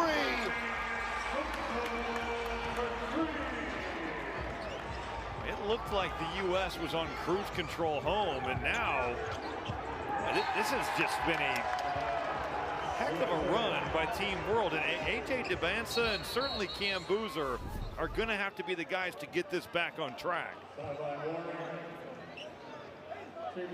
Yessoufou feeling himself now. Approaching 2 minutes to play in a 1-point game. Acuff, floater, got it. Big bucket for Acuff. There's 2 on the ball. The right play probably was to throw it behind you to the pick and pop, but what a heck of a play by Darius Acuff to stop the bleeding. Another 3 for the tie. Sarr's there for the offensive rebound, 10 to shoot. Leave it back for him. Sarr will try. It's blocked, and a foul on Dybantsa. 3 free throws coming for Sarr. It looked like Dybantsa got ball first. I thought the same thing, and I thought Sarr maybe kicked that leg out, so the contact underneath. Let's see if he does. Yeah, he kicks that leg. That was a clean block up top. A huge call. That's the Reggie Miller special again. It's that leg kick. So Markovic is going to check back in. Sarr is going to have an opportunity to tie the game at the free throw line. And what a performance for Sarr, who, again, made the decision that he needed to be here, showcase his skills on this stage. It looks like they're going to go to the monitor. At least block him. Burns is going to go to the monitor. And I'm assuming to look to see whether or not it's a 2 or a 3, but it was clearly behind the line. Not even close. And yeah, that was a quick review. It is 3 free throws. I don't think it was really close on whether it was a foul or not either. So Dame Sarr with a chance to tie the game. He mentioned showing off his shooting ability, especially from 3-point range, but at the free throw line as well, as being one of the moments and areas of his game that he's worked to improve and wanted to showcase in this game. Well, good for him to come over here after what he has certainly sacrificed with his own pro career. Who knows what will happen with Barcelona going forward. But this is a guy that just a couple weeks ago had 13 against Milan in a EuroLeague game. He's got a lot of ability, but for him to come over here and deal with what he's dealt with and now play well, good for him.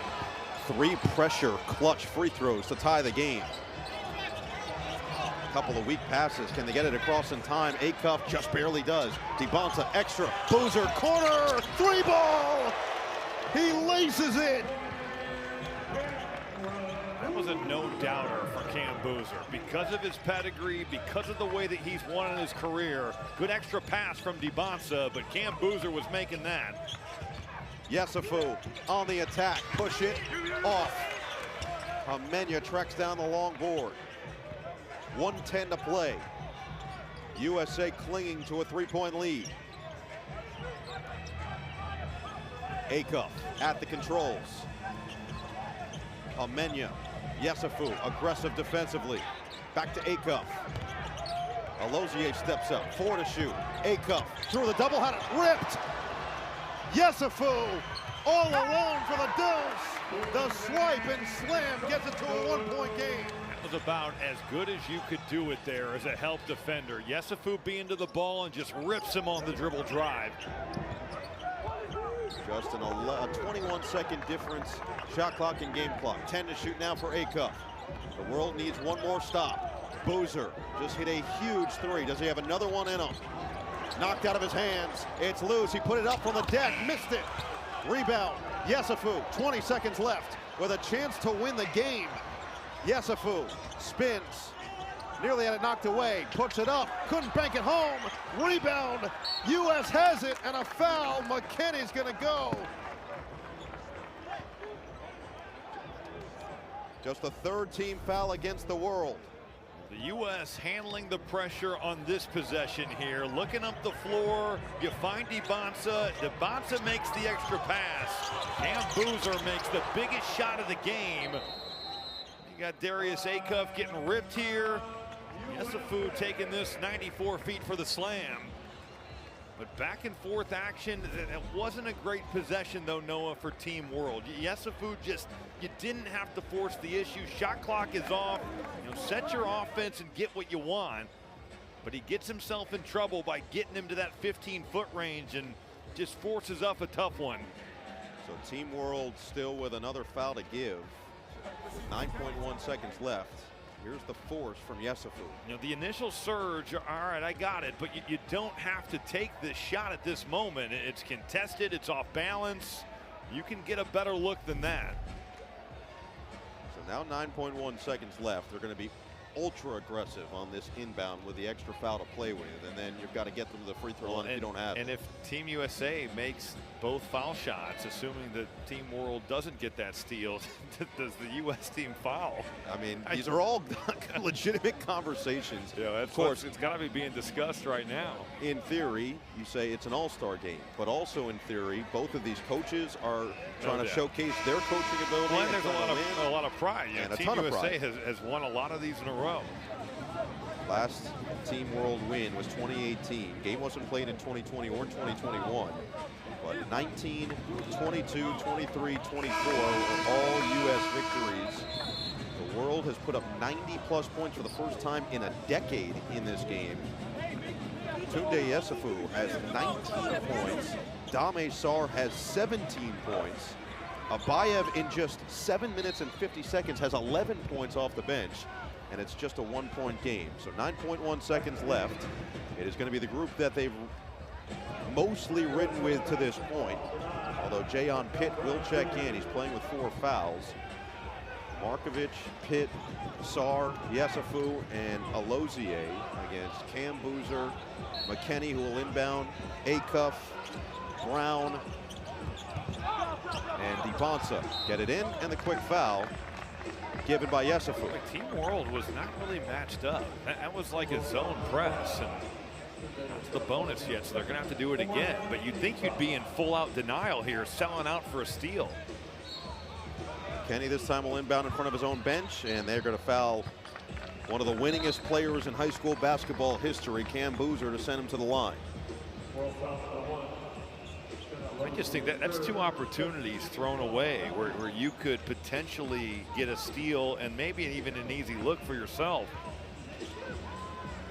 So Marshall Cho deciding instead send him to the line. Boozer this season in his senior year shot 81% at the charity stripe. He's 3 for 3 so far tonight. 101 career double-doubles over 4 high school seasons. Just nails. Well, this is where it needs to be talked out for the U.S. team. If this goes in, what's the plan? Team World does have 1 timeout left, as does the U.S., neither with a foul to give, and the U.S. has the possession arrow. And they'll knock that one away. It's a 2-point game. Timeout called with 5.6 seconds left.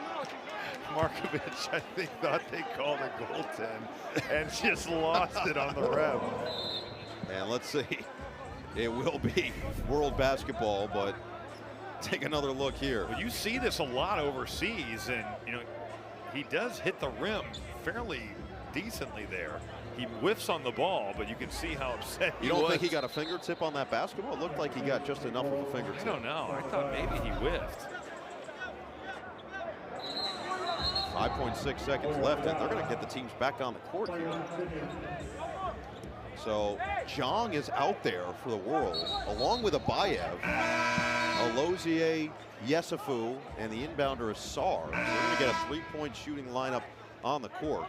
Brown stays out there defensively for the U.S. Cam, Boozer, McKenney, Acuff, and Dybantsa. Dybantsa's face guarding. He's trying to get in the huddle, in the Team World huddle. He wants to win this game. The funny thing is that there's an official at the monitor, so like the ball is not even close to be. Those guys are. 5.6 seconds. Team World with a chance to send it to OT or win it in spectacular fashion. Yeah, there was a question about whether a timeout was called there. This is a very chaotic ending. There's no subs that were allowed because the timeout wasn't given. So they have to go with the 5 that were on the floor. That's what's going to happen here. So now Markovic is going to be the one to inbound for the World. 5.6 seconds left. It's Yessoufou. 4 seconds left. Yessoufou weaving his way through to the rim. He scores! Ties it with .6. Inbound Dybantsa for the win, and it's short. We will go to overtime in the 2025 Nike Hoop Summit. Well, it's just Yessoufou going 94 feet. You never square the ball handler up. What a take. You're not going to help off because you don't want to give up the 3. And Yessoufou wisely getting to the rim and making a monster play. He has been the star for Team World all night in a huge bucket. Gives him 21 points on the evening, and he has sent, for the first time in Nike Hoop Summit history, a game to overtime. Well, credit Team World because they turned over Team USA. They upped the tempo. They got some easy baskets. In that third quarter, they just had nothing going their way, but a totally different story the last 6 minutes of the fourth quarter. Erased a 16-point deficit, and we've got bonus basketball next. Regulation to tie the game with a layup to beat the buzzer. 98 apiece. U.S. led by as many as 16 points after a 37-15 third quarter, only for the World to outscore them 30-17 in the fourth quarter.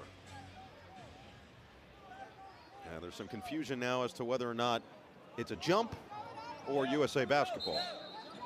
And it's a jump. I think it's going to change. I think you're correct. Maybe not. Well, no, there's it's a lot of firsts. I think it will change because Sean Ford he's going to make a change. You can see him up on his feet and really pleading his case. And yep, finally. Maybe? No? Yes? No? Maybe so? Who has the answer? You don't have the answer, Sway. And yes, it has changed. So USA basketball to start overtime. McKenney stays on the floor, and he'll get it in for Acuff. Guarded closely by Sarr, who played a pivotal role in that comeback towards the end of the fourth. Acuff off the screen, lob it inside. Oh, big finish for Boozer. That's a heck of a way to beat the 2-3 zone right there. Just screen the top with the ball screen, get downhill, and throw it up for Boozer to go get it. Alozier, lob it, Yessoufou. Physical, too strong, rebound, scooped up, Acuff. Oh, Yessoufou with a hustle, knocks it out of bounds.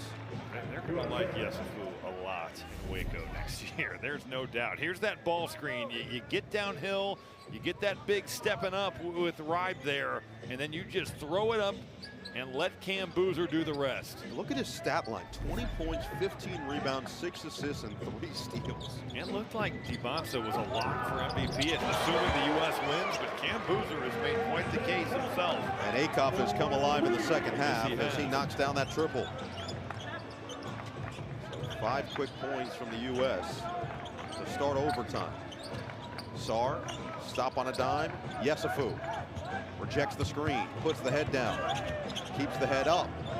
Swing it, Ribe, bumped, no whistle, spins, fades, short. Perfect defense by Boozer. Now it's Dybantsa. Pulls, a little bit off. Dybantsa with 24 points. The world led by Yessoufou with his 21.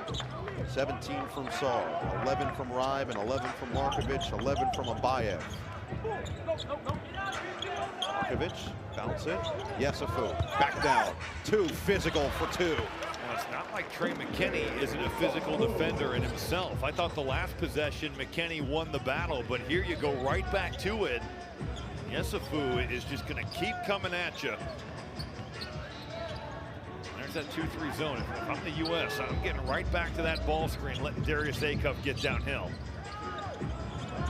Acuff dancing. Swing, ball fake, Brown, short. The U.S. was just a little bit late to get into any type of offense on that possession. Sarr will load up the 3. Ribe, right position, just couldn't squeeze it. Dybantsa didn't see Acuff streaking down the floor. 2.5 to play in overtime. McKenney for 3. Trey McKenney has had a really nice game. For a guy that was added to this thing late, he has played a big part in what Team USA has done. Replaced Koa Pete, Arizona commit. On the steal, Acuff all alone. And a timeout call by Marshall Cho with 2:12 to play here in OT. Well, Trey McKenney, a late addition, but 5 of 7 from the field, has 13 points, has been tasked with being guarding Tounde Yessoufou, but a monster shot here in overtime. Trey McKenney, good addition for Team USA, and this guy right here has been dynamite all game long. Cam Boozer showing off the skill set. He can drive it, he can shoot it from 3. Defensively, he has been a force. He's been on the offensive glass. He can score with his back to the basket. He really can do everything. He's just one of those guys, does everything well, winning player. Cam Boozer putting it all together tonight, just like he has over the course of his high school career. The Team USA Nike Hoop Summit record, 15 rebounds in this game. The overall record is actually Charles Bassey in 2018 had 16 boards for Team World, so he's one off of tying that. And Boozer has stuffed the stat sheet overall. It's an 8-point Team USA lead, 8-2 start here in overtime, but we saw no lead is safe right now against Team World after they trailed by 16 points and stormed all the way back to force the extra session. Well, no, some of that is on Team USA as well, because just the casual nature that they really played the last 6 minutes of the fourth quarter with. They let Team World get out in transition. They let them get their head up. They turn the ball over. There's got to be some maturity here with the last 2:12 to finish this one out. I believe there's some Goofy movie playing over there. Are you locked into that documentary? No, is there one coming out? Yeah, about the Goofy movie, yes. I will definitely watch. That's one of the great animated Disney films of the 90s. It is, and it's not the mockumentary that the show Atlanta did either. It's a real documentary. I look forward to this. Powerline is a beast. Agreed. Agreed. And I'm with you. It would probably rank in the top 3. Yeah, I'd love it. You're putting it top 1? No, top 3 is good. I can go with that. Approaching 2 minutes to play in overtime. Didn't think we'd be talking about that with 2 to go. Now listen, I didn't think it would be 2 to go in overtime. So here we are in what has been a really fun game. And then Yessoufou gets ripped. McKenney has been a difference maker here in OT. Just so versatile. Defensively, he's going to give you a lot of options in the way he can guard, and then the way he scores it too. Good player. 3 ball and a foul. Another jump shooter is fouled, and Brown looks like he's a little slow to get up right in front of Carmelo Anthony. Let's take a look. Yessoufou, yeah, that's the landing space. You do get into the landing space. Dangerous play. And good to see Michael Brown get up, no problem. Head to the free throw line. He'll shoot 3. Push this into double digits with 1:46 left. The U.S. now 26 of 32 at the free throw line. World 23 of 30.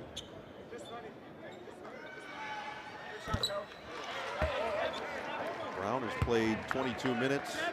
Now up to 8 points despite shooting 1 for 9 from the floor. He's 0 for 7 from 3.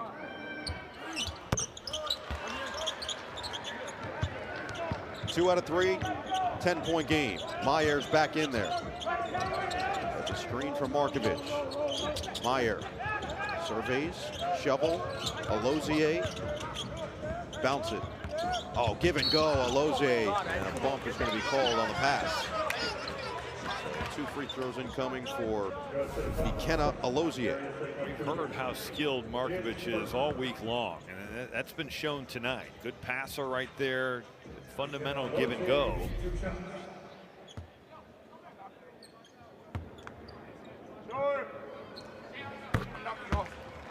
Back to 9. Alozier, MVP of the Basketball Without Borders Global Camp at All-Star Weekend this year. 7.6.5 assists, a little bit of everything, but he misses the second, keeps this at 9.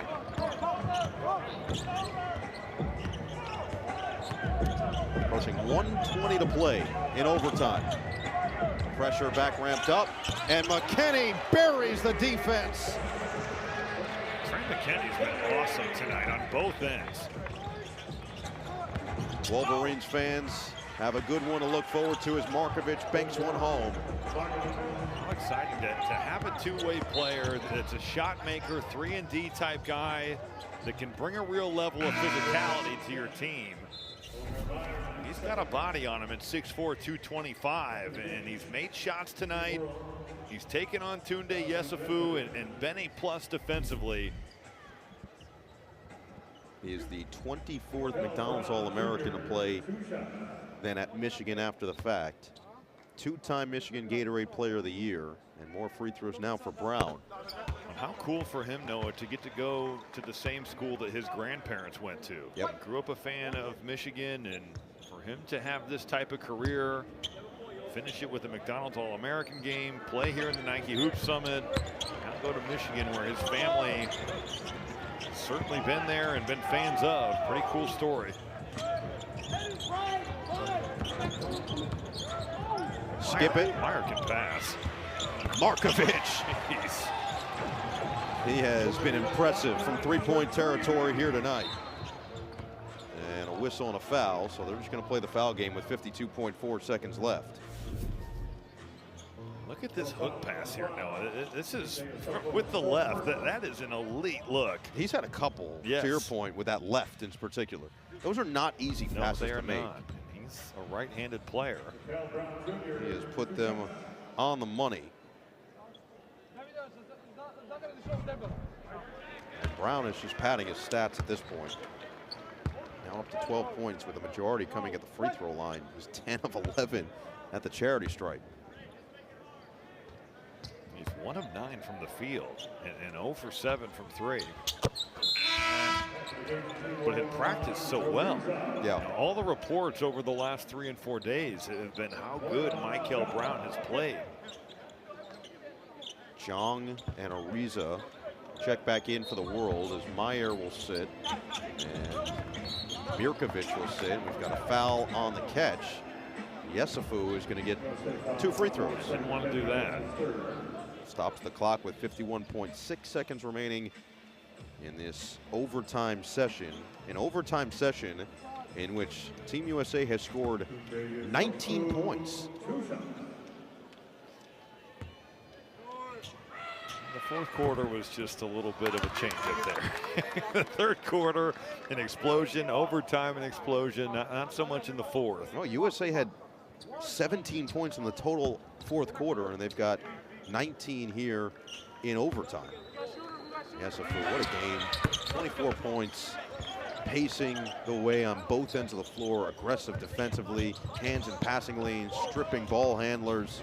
Get up ahead for Brown, and the foul's given by Ariza. He was not giving that up. No, I don't blame him one bit. He's building real estate right now at the line. He's got a condo at the stripe. Just calm, cool, and collected as well. Expression has not changed with each trip.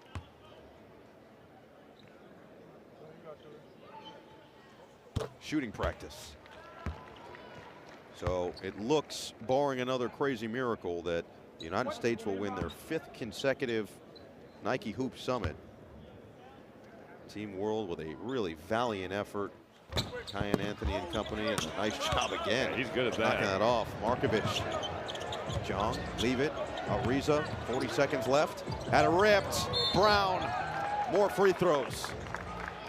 You know, it's interesting. When I played overseas, I really, now this is from the offensive perspective, but I would be ultra aggressive at getting in the lane and trying to tip dunk my teammates' misses, even if they might go in. So you're selfish, is what you're saying. A little bit there, because you're thinking of getting your own points up. 100%.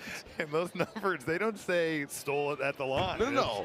You know, if that ball hangs up there, you're thinking, I'm flushing this thing home. I respect that, and I would do the same thing. My rookie year, I had a player, his name was Oriel Hunyans, who was like this national team level player, but he was at the end of his career, so he was playing on the team I was on. He told me, do not do that to me ever again. I'm like, okay, Ori, I won't. But everybody else I was doing. Ariza with the crank. 30.9 seconds left. Throw it into no man's land. That's what got the U.S. in trouble in the fourth quarter. Markovic pump, patient. Alozier hangs. Oh, he was looking for a body, and Ariza hits the 3. What a sequence. They're going to call that a 2. And another foul. Guess who? This is a vet play by Michael Brown. Get your numbers right here. This was cruel intentions at the rim. This would have been so nasty, but Alozier is that type of athlete. He just loses it going up. Otherwise, he's got that. That's ridiculous. And you wonder if he has hands that have a hard time palming the ball, because otherwise he is in a perfect spot to hammer that on Cam Boozer. You know, it's actually shocking how many NBA players can't palm a basketball. Yeah. Because you would think that the majority should. It's really less than 50% of the league. No, it's not as many as you think. You know, it's not like everybody's Michael Jordan where they're waving that thing around and doing whatever they want with it. It's really hard to complete a play like that if you can't palm it. That stat line is unbelievable from Michael Brown Jr. Ariza another 3. Weak side rebound, and 11.8 seconds left. It'll be someone else finally going to the free throw line with McKenney. He can put this game on ice.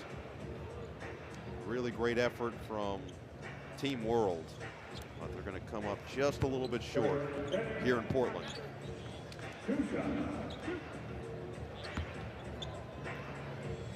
Great stat line for that man. Cam Boozer, 22 points, 16 rebounds, 6 assists, 3 steals in 37 minutes of action. 37 minutes. Dybantsa played 35. You don't see those types of numbers in a normal All-Star game where they try to kind of mix it up. But this isn't a normal All-Star game. Correct. So. He's all in. And when no one's on the line, you just have free reign to go in there. Alozier all the way. We'll see if the world backs off. They will not. Oh my goodness. Ariza gives the foul, and a chance for 2 more for McKenney as Ariza just fouled out with his 5th personal.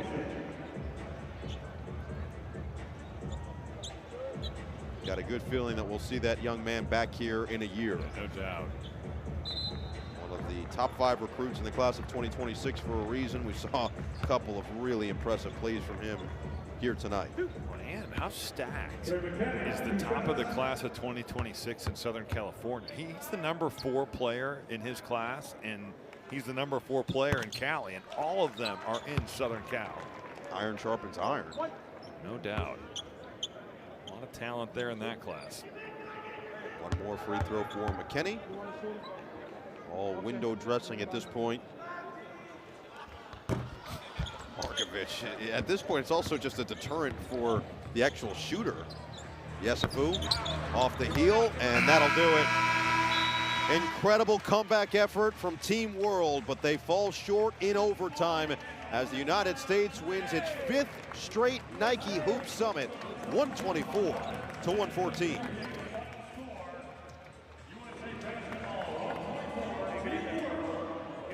A.J. Dybantsa, Cameron Boozer, 2 of the stars of this show as the United States coast through overtime in a dominant effort with 26 points in the extra session. Well, that's what they were in the second half, kind of the spurtability that they showed, whether it was the 3rd quarter or the overtime session. They have the type of ability where they can flip that switch and turn it on at any time.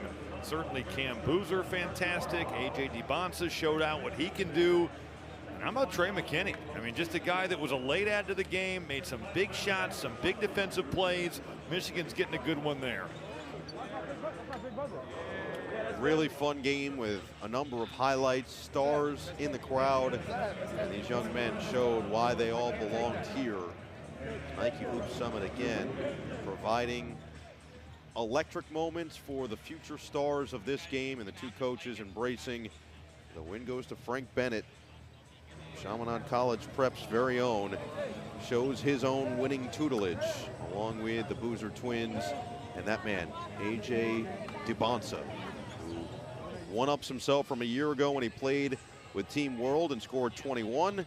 This year he's with the United States and he scores 24, tying the team high with Darius Acuff, who caught fire in the second half, and the game high with Tounde Yessoufou. We'll check in with Jordan Cornette with 2 of today's stars. 2 of today's stars, 2 of the stars of tomorrow, yesterday, every day. I got AJ and Cam here. And Cam, I want to start with you. Game got a little nutty down the stretch. When you guys went to that huddle going into overtime, what was the conversation? Because you were dominant from there. We're still going to be the tougher team. You know, USA basketball, we have the best 12 players in the country. We're going to go out there and show it. The first half, we had a lull. We weren't playing to the best of our abilities, but at halftime, we came out. We talked about being tougher, getting the rebounds, winning the 50-50 balls, and that's what we did second half. AJ, offensively, second quarter, you were kind of quiet. But from there, you said, I'm going to take over this game. Was there something, looking back on that second quarter, where you're like, okay, I got to dial it up a little bit here? Coach said I wasn't being aggressive enough. So, I mean, I took that, ran with it. You know, I got to be aggressive in the second half, and they were playing off. I took shots I got. AJ, Cam, pleasure watching you guys. Pleasure covering you the last few days. Best of luck moving forward. Big days for both of them. Don't forget, tomorrow on USA and Peacock, it's a doubleheader of Premier League action beginning at 8 a.m. Eastern. For LaChina Robinson, Robbie Hummel, Jordan Cornette, our entire NBC Sports crew. I'm Noah Eagle saying so long from Portland, where you've been watching the 2025 Nike Hoop Summit as Team USA wins their 5th in a row.